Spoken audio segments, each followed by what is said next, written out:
Have you ever walked away from a conversation thinking, I explained that perfectly, only to discover later your team either misunderstood, ignored, or completely failed to act on what you said? That's one of the most frustrating experiences in leadership. And here's the uncomfortable truth: most communication breakdowns are not caused by people refusing to listen, they're caused by leaders overestimating clarity. One of the biggest mistakes leaders make is assuming that speaking clearly automatically means people hear clearly. They are not the same thing, because communication is not just about words being spoken.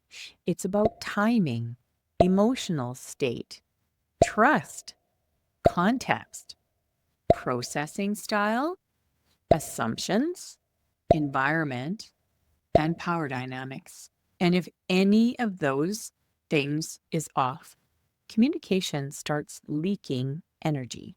I learned this lesson personally in my marriage before I fully understood it in business. Years ago, I was in New York City with my son Damon.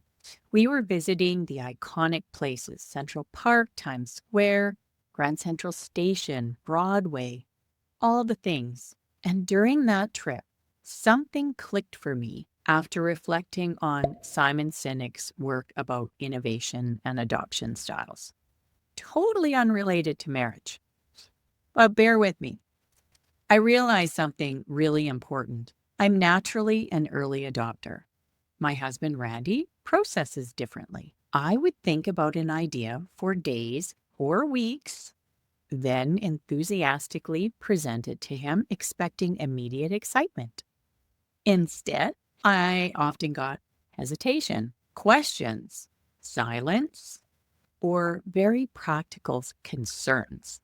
And I interpreted that as resistance. But it wasn't resistance, it was processing. His brain naturally moved toward resources, timelines, budget, logistics, consequences. That's how his brain functions. All the details my excitement skipped over because I got an autocorrect button in my head.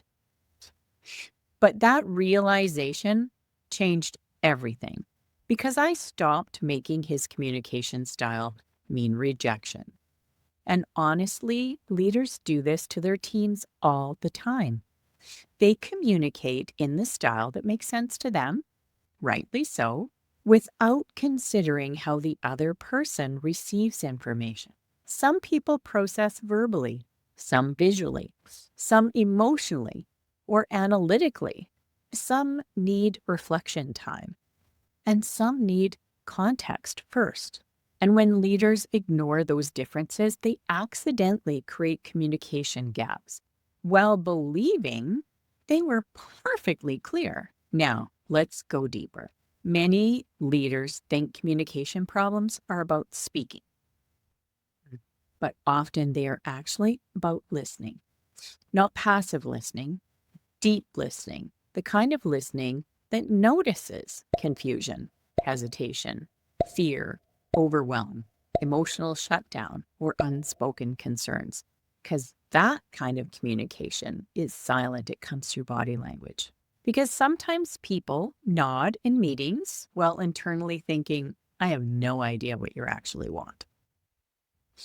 And they stay quiet because psychologically it feels safer than admitting that they're uncertain or unclear. This is especially true in family businesses and founder-led companies. The stronger the personality at the top, the more likely people are to filter themselves, not because they're dishonest, but because human beings naturally adapt to power dynamics. I saw this very clearly during the Fisheries restructuring crisis years ago. My team was contracted to provide technical information to people affected by massive economic disruption. But very quickly, we learned something important. If we talked over people's emotional pain, they couldn't hear the information anyway. So we thought our job was communication, but our real job became emotional translation, because people needed to feel heard before they could process details. That changed the way I communicate forever.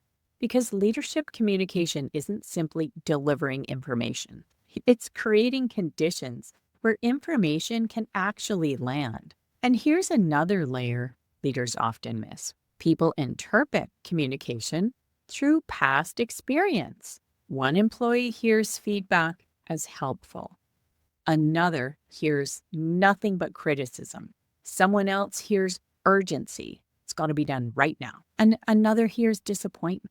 So communication always lands inside someone else's nervous system. That's why clarity requires more than just talking. It requires verification. Strong communication asks, what are you hearing? What concerns do you have? How would you approach this? Or where do you see obstacles? And here's the really important one: what am I assuming people already understand? We so often forget to ask that one because assumptions silently destroy communication. Now, let's make this really practical. If your team constantly misunderstands expectations, start documenting recurring processes. If meetings feel unclear, summarize action steps visibly. If people hesitate to speak honestly, create smaller conversations where psychological safety increases.